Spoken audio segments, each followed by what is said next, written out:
telling people to cooperate.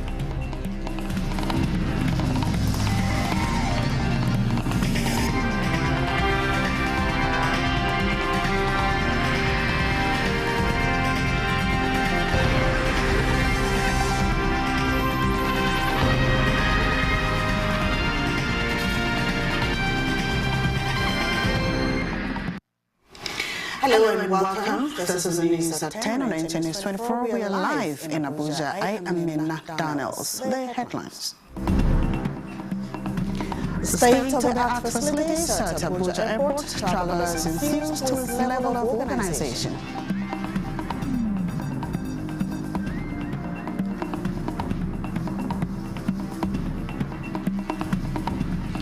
Endless smuggling of contrabands. House of Representatives investigates operations of Nigeria Customs Service at borders.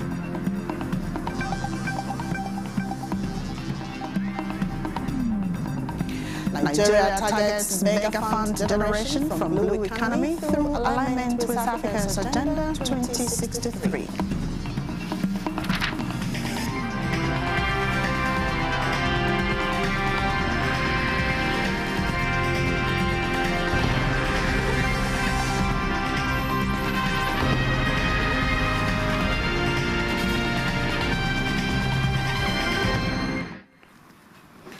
Well, imagine stepping off a long flight and skipping the lines at immigration straight to a seamless, high-tech welcome.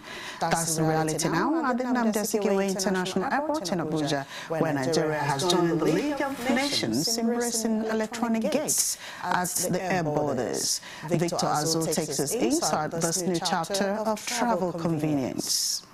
Since November 29, these gates at the Nnamdi Azikiwe International Airport has been operational. Now it takes about 15 seconds to get people in here, and that tells of a very smooth entry into the country. Not only Nigerians, but foreigners who are coming in through this international wing of the airport.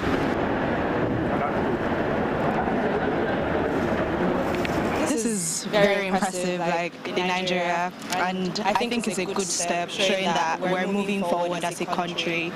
Like things are going to be way easier now. Like when you're coming back, you don't have to join like long queues anymore. We were here in October, and this is such an amazing system now to have in place. It's easier. It's less stressful. So quick, so well efficient, and honestly, like I thought I was back in UK. So it's actually quite good. It's actually quite good. Yeah. It's actually my first time flying to Abuja internationally, so I'm pretty impressed with this. It's pretty quick as well. Coming in is much faster, and it's the electronic process is working much better.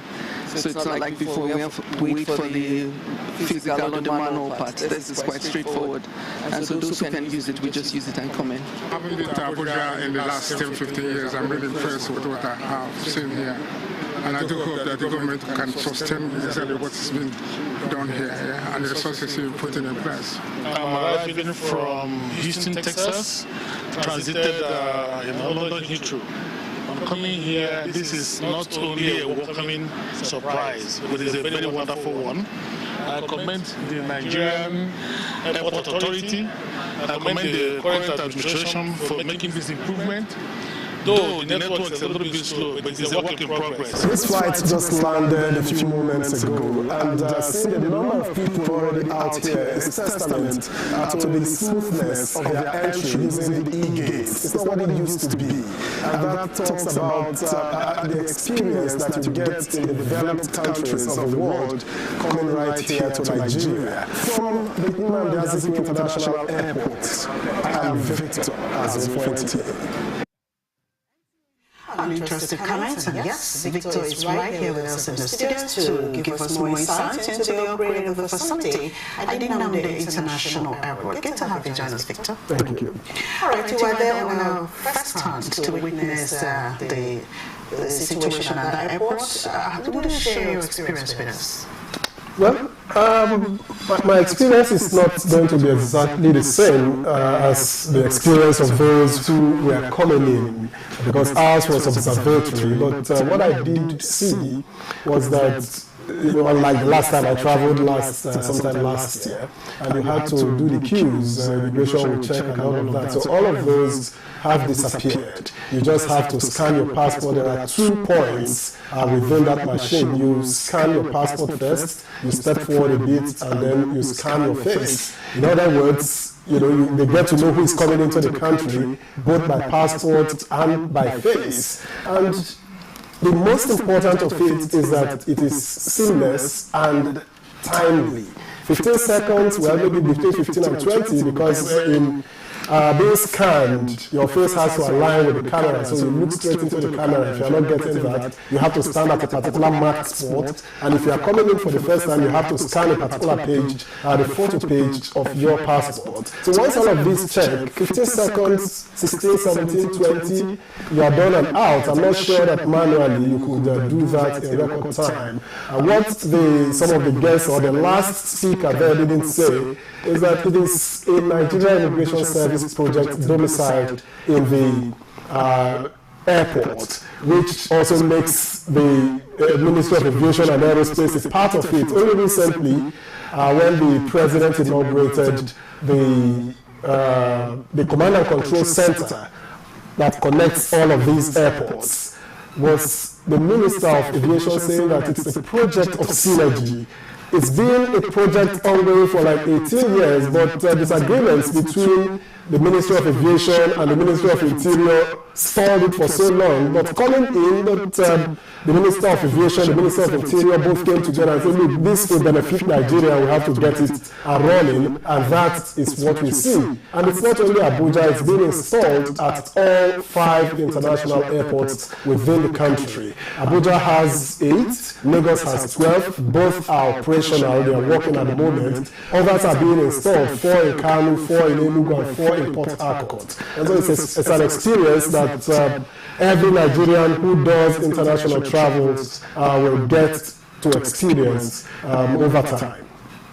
Okay, just like you mentioned, you've seen some other sophisticated airports in some other parts of the world. Would you say Nigeria, now aligns with the latest trends in airport operations? Well, need I say more? Some of the people we spoke with at the airport said so, that Nigeria is now coming up, that it's what they've experienced at other airports. Somebody mentioned Heathrow and the likes of them. So it is the standard in other developed parts of the world where you don't have to do manual scanning. You are scanned and by the machines and you go through them, and it's just seamless. Everything is quicker. You don't have to spend a long time waiting to be cleared by immigration for that matter. Okay, what did you observe in terms of traveler-manager relationship? There's not a lot of contact now. There's not a lot of contact. The much you saw there, the immigration personnel, because this is just less than 2 weeks old, they were just guiding the passengers on how to use it, because it is new to most of them. Many of them haven't seen it. I don't think there's anybody I spoke with today who has used it before now in Nigeria. So they all came into the surprise. Some came in, traveled through Lagos and coming in through Abuja, they meet this. So you have to just tell them, okay, you place your passport like this, and then you stand like that to make the most of the time. So that's the relations. Otherwise, the idea is to also eliminate much contact between personnel of the Nigerian Immigration Service and the passengers, which usually delays movement. All right, Victor, it's been great having you on the News at 10. Thanks for those updates. It's been my pleasure. Thank you. And moving on, President Bola Tinubu received President of Germany, Frank-Walter Steinmeier, nudging both German government and investors to leverage on newly improved business climate and improve German investment in Nigeria. State House correspondent Musbah Danwahab reports that both leaders expressed their hope for a greater partnership between both countries. New expectation emerges on the Nigeria-Germany relations with the arrival of German President Frank-Walter Steinmeier at the State House. It is barely a year after the visit of the German Chancellor Olaf Scholz and a return visit by President Bola Tinubu months later.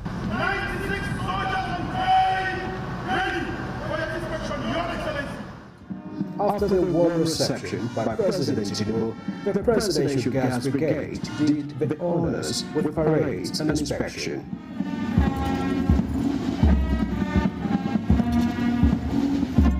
And then, significantly, 21 gun salutes. The two presidents led their parties into a series of bilateral meetings. There are existing relations and trade, particularly in energy, agricultural products, as well as oil and gas, to the tune of $3 billion, and Nigeria is currently rated the second largest trading partner of Germany in sub-Saharan Africa. But here were discussions to consider new areas for partnership, particularly in technological innovation and creativity, climate change and energy transition, education and culture, as well as the possibility for a binational commission. The presidents are in. From the discussions came new hopes, as both leaders acknowledged that there are still immense opportunities yet untapped.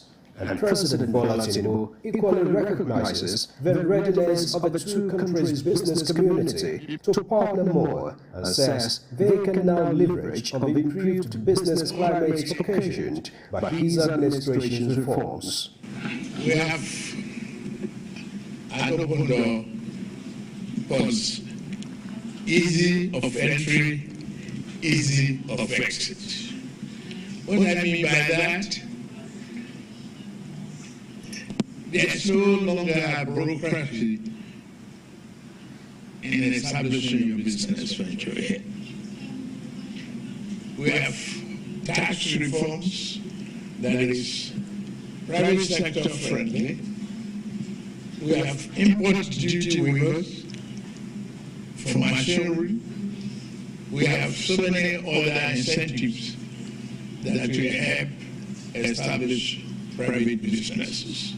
For the new level of partnership expected, both leaders promised to back up with political will by their respective governments.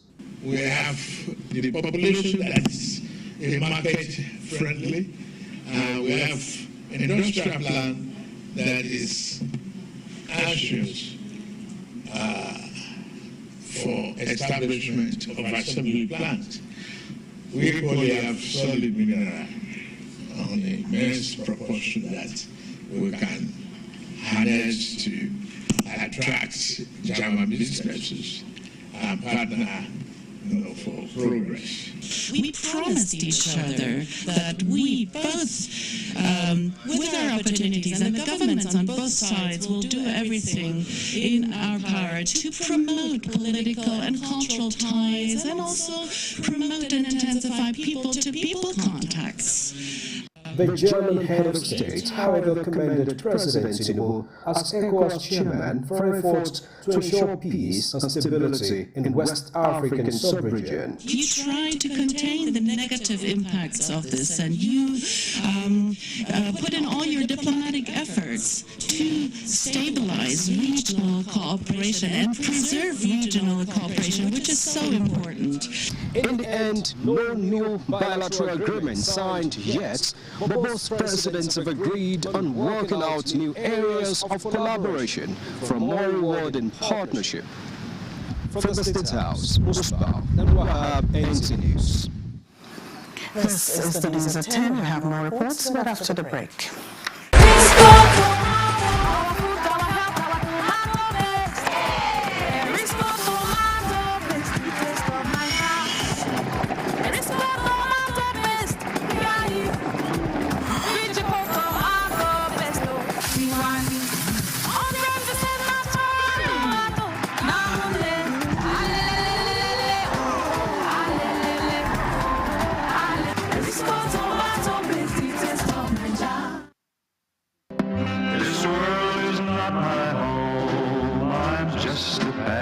listen through.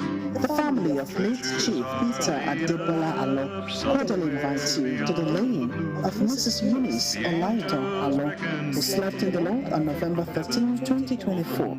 Funeral rites, Wake Keep, 12th December 2024.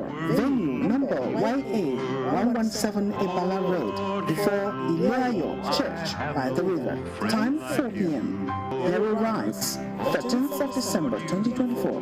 Venue CAC Abala Itura District Headquarters, behind Adoko Shopping Complex, Ibala Road, in Nature, Osun State. Time 10 a.m. Retirement follows immediately at Rossmond Event Center, PPE 22 Ileja Imandim Ileja, Osun State. Announcer, family.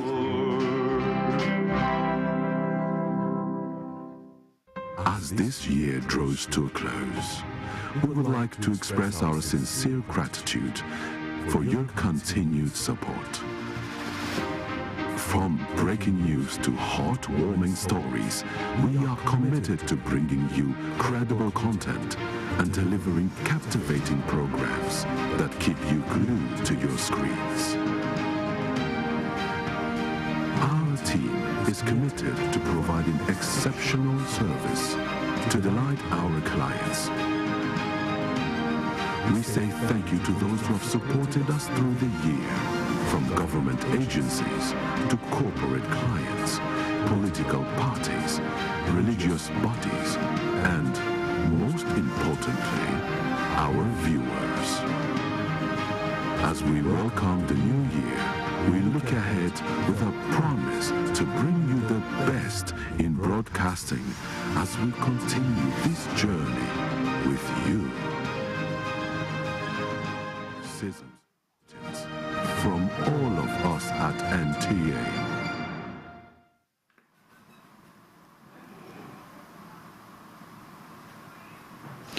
Let's now join our outside broadcasting for a live broadcast of the 7th National Council on Youth Development, Borno 2024.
Good morning and welcome to this live telecast on the Nigerian Television Authority, the largest television network in Africa.